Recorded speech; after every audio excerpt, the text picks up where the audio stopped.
Bernadette PUV. Mukhang masama ang mood ng aking mahal na asawa pagkababa niya sa sasakyan.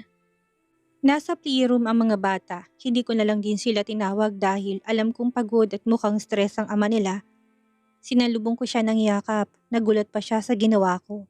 Kamusta ang lakad mo? May problema ba sa opisina mo ha? May hinahon kong tanong. Yes mahal, busy na muna ako ngayon dahil may kailangan pa akong asikasuhin. At wag mo na muna akong istorbohin ha, sabi nito. Sige mahal, nandito lang ako kapag may kailangan ka. Kapag dinner na, bumaba ka na lang. Kung busy ka naman, magdadala na lang ako ng pagkain mo sa opisina mo. Sabi ko naman. Kumawala na ako sa pagkakayakap ko sa kanya. Humalik na naman ito sa noo ko bago siya umakyat sa itaas. Napatingin na lang ako sa malapad niyang likuran. Tapos na lang kaming kumain, hindi pa rin bumababa si Vincent para kumain. Kaya nag-prepare ako ng dinner ni Vincent kay Manang. Baka nagugutom na si Daddy. Kawawa naman, sambit ni Baby Yasi. Tulong ako nanay, buhat sa pagkain ni Daddy sabad naman ni Baby Kyler. Sa trolley natin ilalagay anak para hindi matapon. Itutulak na lang natin mamaya, sabi ko naman. May problema nga talaga siguro sa kumpanya niya iha. Ganyan siya kapag nagkakaroon ng anomalya ang isa sa negosyo niya. Kaya doble trabaho ang ginagawa niya para ma-resolve agad ang problema sa kumpanya. Sabi naman ni Lolo, kung alam ko lang ang ginagawa niya, tutulungan ko talaga to kahit pa magdamag kaming magtrabaho. Ma-resolve lang agad ang problema sa kumpanya. Hindi po kaya siya magagalit na inistorbo kapag dinala namin siya ng pagkain, Lolo? Tanong ko. Hindi iha, basta ikaw. Alam mo naman na hindi niya talaga matitiis ang hindi kumain. Baka busy lang talaga at kakain din yun mamaya. Sagot naman ni Lola. Bigyan na po namin siya ng pagkain, Lola. Baka sakit po siya eh. Sabi ni nanay babawal magutom. Baka sasakit kami. Ayaw ko sasakit si daddy namin. Nguso ni Baby Yasi. Yes apo, dapat kumain sa tamang oras. Kaya sige na, okay ng pagkain ni daddy niyo. Pwede niyo nang iakyat sa opisina niya, sabi naman ni Lolo. Tutulak din po kami nanay, sambit ni Baby Kyler. Okay anak, dahan-dahan at magbe-behave sa opisina ni daddy para hindi siya magalit, okay? Bilin ko pa. Opo nanay ko, sabay na sagot ng kambal. Bye-bye po lolo at lola, mamaya po sasabay tayo inom ng milk. Matinis na sabi ni Baby Kyler. Hintayin niyo po kami maya po sigundang sabi ni Baby Yasi. Sure mga apo, magiliw na sabi ni Lola. Nagtungo na kami sa elevator, bongga talagang itong mansyon, may elevator. Sabi ni KitKat dati may escalator pa daw dito kaso tinanggal na nila. Pindot ako nanay, nagagawan pa silang magpindot kaya inunahan ko na sila. Ay, reklamo nilang dalawa. Pero kunwari hindi ko sila pinansin. Pasok na sa loob mga anak at itutulak ko ng trolley, utos ko. Tumakbo naman sila papasok sa loob, nasa gilid sila at nakapindot sa open. Pwede na close nanay? Tanong nila, tumango naman ako. Ang mga bilin ko mga anak ha, mag-behave dahil maraming ginagawa si daddy at maraming problemas. Kaya dapat wag pasaway sa loob para hindi magalit si daddy ha? Bilin ko ulit. Opo nanay, babait po kami sa loob, sagot ni Baby Kyler. Promise po, sambit din ni Baby Yasi. May nakalagay sa labas ng pintuan na don't disturb. Buti na lang nadala kong phone ko, nag-message ako sa kanya. Ilang minuto pa'y bumukas ang pinto. Kita ko sa mukha niyang stress at pagod. Umaliwalas lang na makita niya kami. Daddy, kain po muna ikaw para hindi ikaw sakasakit po. Magbibihave po kami sa loob at babantayan ka namin kumain hanggang ikaw ay tapos ng kumain po, mahabang sabi ni Baby Kyler. Tama po si Kuya Kyler, ayaw namin ikaw kasakit daddy. Lulungkot kami, kaya eat na po, dala namin masarap na food. Matamis na ngumiti si Baby Yasi sa ama. Gumaan ang kanina pang galit at lukot na muka. Umaliwalas pa dahil sa mga sinabi ng mga anak namin. Umiti na lang din ako. Pasok na sa loob, mahinaw na sabi ni Vincent. Ako nang magtutulak mahal, kumain na ba kayo? Tanong nito. Oo kanina pa, hindi ka kasi sumasagot. Buti nabasa mong messages ko. Sakto na patingin ako sa phone ko na umilaw yon. Kaya kinuha ko kagad na nakita ko mga messages mo. Sorry mahal, sobrang busy ko lang ngayon. Hope you understand me mahal. Ayos lang, basta huwag kalimutang kumain sa tamang oras. Dali na, kumain ka na nang makaalis na kami dito nang hindi ka namin maistorbo, sabi ko naman. Ang dalawang batay behave na nakaupo sa sofa. Tumabi si Vincent sa gitna, nila't inakbayan ng dalawang anak. Yumakap naman agad ang kambal sa kanya. Busy lang si Daddy mga anak. Huwag sanang magtampo kung hindi na muna tayo makakapaglaro ha. Pabawi si Daddy kapag okay ng lahat. Malumani na sabi ni Vincent sa mga bata. Opo Daddy, kain na po, sabi ni Baby Kyler. Kalaro po namin mga asa ni Lolo Daddy. Kapag hindi na ikaw busy, lalaro din po tayo ulit sabi naman ni Baby Yasi. Inutusan ko na siyang kumain ng maayos ng mga pagkain niya sa bilog na lamesa. Nakikikain na rin kaming tatlo ng mga bata. Nang matapos na siyang kumain, siya na ang nag-ayos sa pinagkainan at nilagay sa trolley. Nagpaalam naman na kami agad sa kanya. Mahimbing ng tulog ng mga bata pero ako gising pa. Inaalala kung kamusta si Vincent sa opisina nito. Dahan-dahan siyang bumaba sa kama at nagsuot siya ng robe bago siya lumabas na makitang mahimbing pa rin ang kambal sa pagtulog. Bumaba siya at nagtungo sa kusina para timplahan ng kape si Vincent. Nang tapos na, nagtungo na siya sa opisina nito. Marahan akong kumatok at pinihit ang pinto. Nakita ko itong naginat ng mga kamay. Hindi yata niya napansin ang pagpasok ko dito.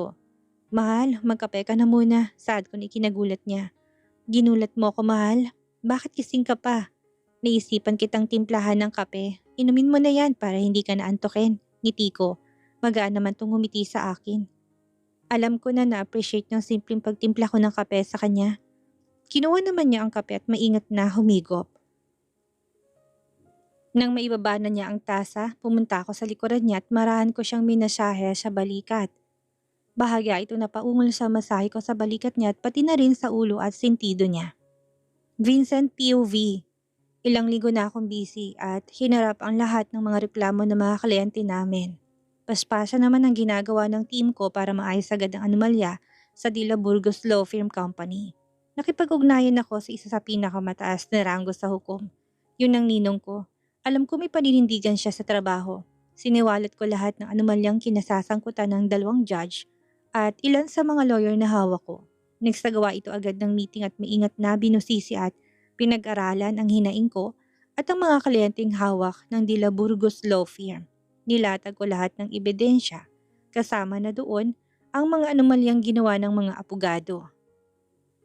Dahil mabusisi sila sa ganitong mga kaso at anomalya, kailangan pa raw nilang pag-aralan ng mabuti ang mga kasong niisampa, lalo na sa kaso kay Therese. Nakahinga ako ng maluwag na sabihin ni Ninong sa akin na walang bail ang kaso ni Therese at ang iba pa. Ang pinsan ni Bebang ay gising na pero kailangan pa rin niyang manatili sa ospital. Ang ina nito nagbabantay sa kanya noong isang araw na bumisita ako. Naalala ko na naman ang sinabi ni Ninang sa akin. Anong ginawa mo dito ha? Masaya na ba si Bebang na yan dahil nagkaganito ang anak ko? Masaya na ba siya dahil nasa alanganin ng buhay ng anak ko? Mga wala kayong puso. Tapos eto nangyari sa anak ko? Kailangan pa bang ipakulong ninyo sa ganitong kalagayan niya? Hindi man lang ba kayo naawa sa kanya? Galit na sigaw ng ginang sa akin. Napangisi lang ako sa sinabi ng ginang. Wala ni isang kataga siyang narinig mula sa akin. Baka kapag nagsalita ko'y masupalpal ko lang siya. Pagkabisita ko sa pinsan ng asawa ko ay kagad din akong umalis. Mga siraulo eh. Bakit sila naawa sa pamilya ni Bebang? Naawa ba sila noong sinunog ang kawawang bahay ng pamilya ni Bebang? Pinakulong ng walang kamalay-malay ang tatay ni Bebang. Inalipusta ang pamilya tampulan ng kung ano-anong chismis sa barangay nila. Damn it. Bigla na siyang nagka-amnesia sa kawalang hiya ang ginawa nila sa pamilyang Makayan. Tapos, tatanungin niya sa akin kung hindi ba ako naawa sa anak niya. Kahit na maawa ako sa kanya, hindi ko pa rin pwedeng i-dismiss ang kaso laban sa anak niya. Ngayon naman bumisita ako sa kulungan para makita ang ex-fiancé ko. Kung sana kontento na siya sa mga kinikita niya at hindi na nag-renew ng bagong kontrata, edi sana kasal na kami noon pa. Tapos may offer ng ibang modeling agency sa kanya, tinanggap ulit. Ayun, kinansela ang preparasyon ng kasal namin. Noon hanggang sa nasanay na lang ako. Hindi sinasadyang mahumaling ako sa pasaway at nakakatawang katulong na si Bernadette. Pero may kaakit-akit na mukha at katawan. Idagdag pang boses itong kay ganda at napakasarap pakinggan. Dahil doon, unti-unti ako nahulog sa kanya nang hindi ko namamalayan. Hanggang sa nawala siya noon, napagtanto kong mahal ko na pala siya. And we are happy now. Nasa presinto na ako sa visitation area. Kaso na makita ko ni Therese, galit na galitong sinugod ako. Mabuti at nahawakan siya ng 2 pulis na tagabantay. Walang hiya ka. Anong ginagawa mo dito? Sigaw ni Therese. Chinecheck ko lang kung nandito ka pa. Kahit na anong gawin ninyo, hindi niyo matatakasan ng mga kasalanang ginawa niyo. Lasapin niyo ang karma. Galit na sabi ko sa kanya. Nalilisik ang mga mata nitong tumingin sa akin na parang gusto niya akong sugurin. Ngumisi lang ako ng may pang-uuyam.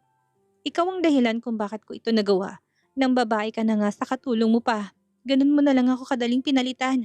Ang nakakagalit pa, sa katulong ko pa talaga pumatol. Ang cheap mo, angkat inyong dalawa. Hayop! Hysterical na sigaw ni Therese. Gumalaw sa inis at galit ang mga pangako. Kunti na lang masasaktan ko ng babaeng to. FYI, ikaw ang dahilan ng pagkasira ng buhay mo. Hindi ko na kontento sa bagay na dapat itinatamasa mo na ngayon. Mas pinili mong gumawa ng kasamaan kaysa sa kabutihan. Kaya wag na wag mo isisi sa akin ang kagagahan mo. If you only believe in me. Kasal na sana tayo ngayon. Kaso nagpakain ka sa galit sa dibdib mo. Mga chismis ng ibang tao kaysa sa akin na dati mong kasintahan. Ngayon, stop! Stop! Sigaw niya. Tinasan ko siya ng kilay sabay halukip-kip ko habang masamang nakatingin sa kanya. Pinasadahan ko siya ng tingin mula ulo hanggang paa. Pumayat ito at mukhang walang tulog. Gusto ko sanang maawa pero hindi sila naawa sa asawa ko at pamilya nito. Wala naman silang kasalanan at ginawang masama sa mga ito. Magsasalita na sana ako na unahan niya ako. Tinaas pa niyang kamay para patigilan ako sa pagsasalita. Ako pang yun ang may kasalanan ha? Ang kapal ng mukha mong gago ka. Kapag ako nakalabas dito, uunahin kong asawa mo. Ipapalasap ko sa kanyang hirap na hindi pa niya nararanasan sa tanang buhay niya. Putang ina mo! Putang ina niyong dalawa! Sinira niyong buhay ko. Sinira niyong kinabukasan ko. Sigaw niya. Nagwala na. Sorry sir, pero kailangan naman nang umalis.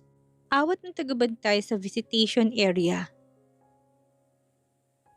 Huwag mo subukang gumawa na ikakapahamak palalo ng buhay mo. Hindi ka magtatagumpay. Bye. Yun lang at umalis na ako sa presinto. Bernadette POV. Nagising akong kakaibang pakiramdam ko. Tumakbo ako patungong banyo at nagsuka doon. Nagulat pa ako na makita si Vincent na umiihi sa loob ng banyo. What the? Bulalas ni Vincent. Mabilis niya akong inalalayan dahil kamuntik na akong mabuwal sa kinatatayuan ko. Tinulungan na rin niya akong magmumug at nilinis ang dumi ko sa lababo. May masakit ba sa'yo, mahal? Gusto mo bang dalhin kita sa ospital? Tarantang tanong ni Vincent. Umiling lang ako. Gusto ko na ulit matulog. Medyo masama ang pakiramdam ko. Sabi ko. Napakapit ako sa batok niya nang buhatin niya ako. Sabihin mo lang kung gusto mong magpa-check up, mahal. May pag-aalala pa rin ang tono ng boses niya. Huwag mo kong kausapin. Ang baho ng hininga mo. Inis na sabi ko. Hindi nga talaga siya nagsalita kaya mas nainis pa akong lalo. Narinig mo bang sinabi ko? Painis kong tanong. Sumagot siya pero tunog lang parating na. Narinig niyang sinabi ko. Wala ka bang bunganga para sumagot sa tanong ko? Tumingala ako sa kanya. Masama naman siyang tumingin sa akin. So pagsusungitan mo ko. Ganun ba? Nagdrama na ako na parang tanga. Kailangan mo talagang magpa-check up, mahal. Busangot ng mukha niya. Hindi ba sabi ko wag kang magsalita? Ang baho talaga ng hininga mo. Nasusuka na naman ako. May himatay na yata ako dahil sa baho ng hininga mo. Galit na sabi ko. Malalim tong bumuntong hininga at naiiling na lang sa akin. Narahan niya ako inihiga sa kama at kinumutan. Lumayo ito ng konti sa akin bago nagsalita.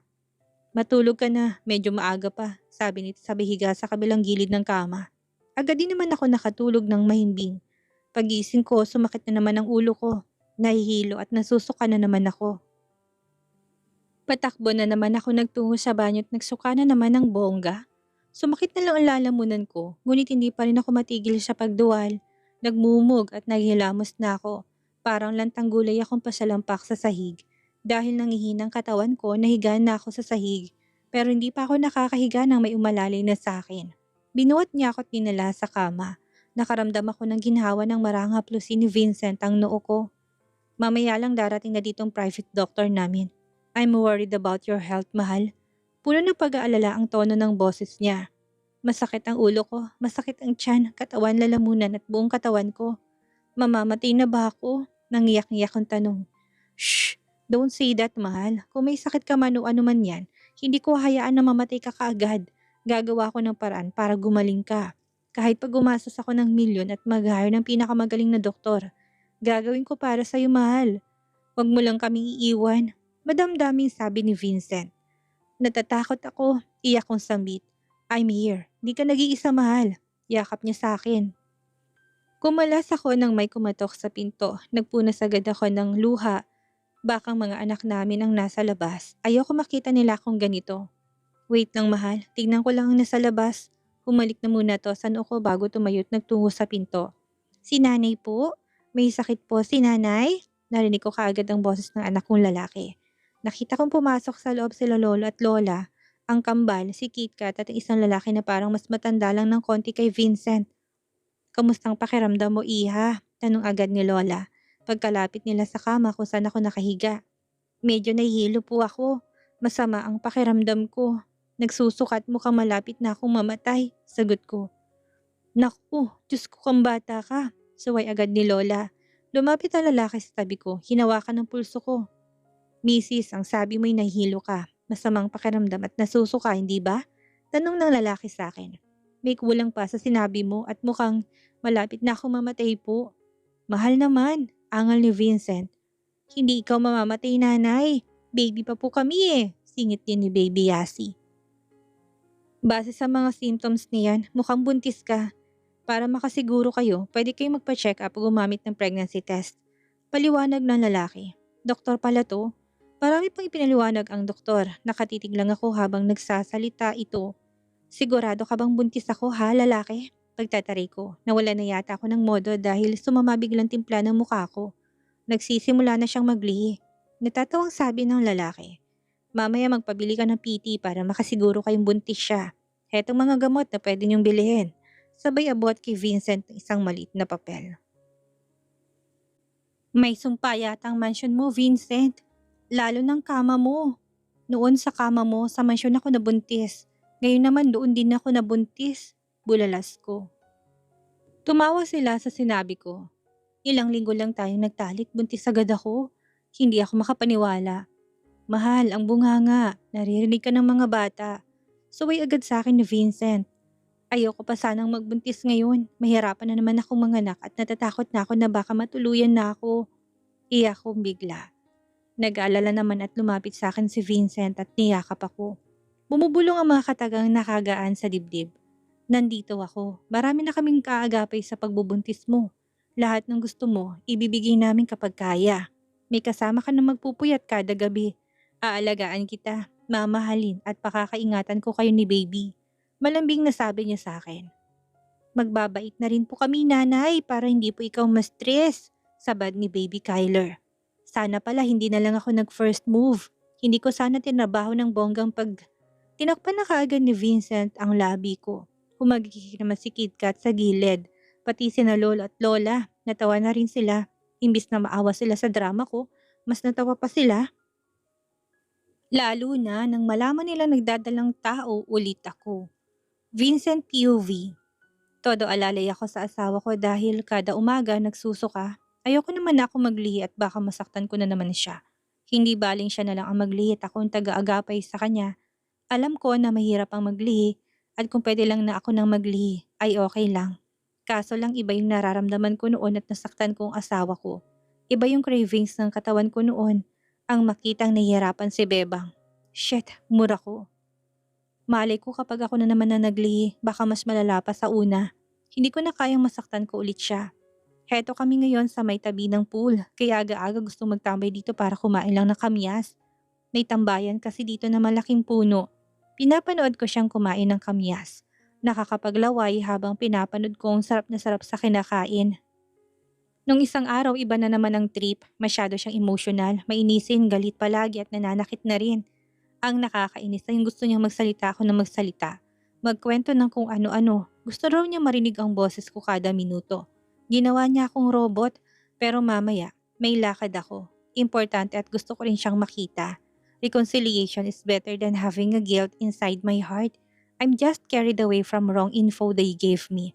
And it's all because of my mom. Kaya napabugbog ko siya noon. Speaking of my parents, masaya na silang nagtitravel na parang wala silang pamilya. They really did what my grandpa said. I also don't mind them anymore as long as they don't interrupt or meddle with my own family. Pagkatapos namin kumain, nagpaalam na ako sa asawa ko. Maaga kang uuwi ha? Lambing na sabi ng asawa ko. Yes, mahal ko. What do you want me to buy later? Masuyong tanong ko. Ubi cake, tapos yung gusto ko santol, tapos yung kamas na pink, pipinong itim at mais na violet. Merong gano'n kasi ko nakita sa Google. Huwag ka nang umangal, kahit mag-search ka pa. Ingos nito sa akin. Kapag kukontrahin ko baka iiyak na naman, mas mahirap pa ito kaysa sa problema ng opisina ko eh. Na-stress na naman ako. Dapat pala talaga, hindi ako nagbibito ng salita na kahirap panindigan. Bahala na mga tauhan ko maghanap ng singkamas na pink at mais na violet, lalo ng pipinong itim. Damn! Sa private restaurant kami makikita ng kikitain ko ngayon. It's about time para maging maayos ang lahat sa amin. Saka ko susunod si Clarence. Matinik talaga tong magtago. Kahit na si Oliver na kaibigan ko, tumutulong na rin sa paghahanap at mabuti na lang talaga yung magaling na si Liam. Ito kasi ang napuruhan sa amin. Magaling ang tagabalita sa kanya. Laging nakakaalis kapag nilulusob ng tinataguan niya. This time, hindi ka na makakatakas kapag nakita kita. Nagpahintay na lang ako sa mga tauhan ko sa labas. Pero may ilan din na tauhan ko na pumasok sa loob. Tumayo agad ang lalaki nang makita ako. Mukhang kinakabahan. May ilan pa itong nararamdaman na makita ako. Kuya, napatigil ko nang ma-realize ang binigas nito. Tumango naman ako, sabay pa kaming naupo. Mukhang nahihiya pa ito. Kumusta ka? Kumusta si KitKat? Nagsabay pa kami nagsalita. Napakamot to sa batok habang ako ay relax lang. Wala namang dahilan para mailang ako. What's on your mind that you suddenly message me? And where did you get my phone number? Seryoso kong tanong. If you still remember Clarence Gomez, I suddenly saw him in the resort a few days ago. And I asked him if he still remember you. Sabi niya magkaibigan raw kayo. I didn't know that you were friends. Sabi nito. Cousin? Bigkas ko. Yeah, magpinsan kami ni Clarence. Kakabili ko lang sa cellphone ko at ikaw kaagad ang tinawagan ko. I asked KitKat's number pero sabi ni Clarence hindi raw niya alam and napatigil to sabay tingin sa akin. Hindi niya sure kung sasabihin ang gustong sabihin o hindi. Seryoso ko siyang tinitigan kung nagsasabi to ng totoo o baka kasabwat din ito ni Clarence. Anong dahilan mo para kitain ako? Seryoso't buo ang boses. Hesitate akong kitain ka. Kaso I want to see KitKat. Totoo ba na nasa mental hospital siya? Na depressed or something? Alanganin na tanong nito, naikuyom kong aking mga kamao. Alam ko na biktima rin ito dahil sa kagagawa ni mommy. Gagong yun ah. Hindi baliw ang kapatid ko. Walang sakit ang kapatid ko.